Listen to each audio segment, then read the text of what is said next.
So hello guys, welcome back to the new video of Tech Yorker. In this video, I will guide you with how you can allow only admin to send message in WhatsApp group. So first of all, open the WhatsApp app on your phone. Now here, open the group of which you want to change the settings. For example, this one.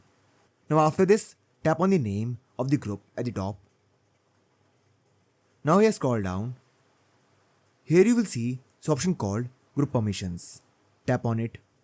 Now after this, under the member scan section, you will see these settings. First is edit group settings, second send message, and third add other members.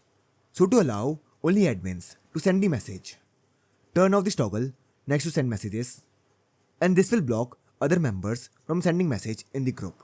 So this is how I can allow only admin to send message in WhatsApp group. So I hope you find this video useful. And if you do, then don't forget to like this video and subscribe our channel.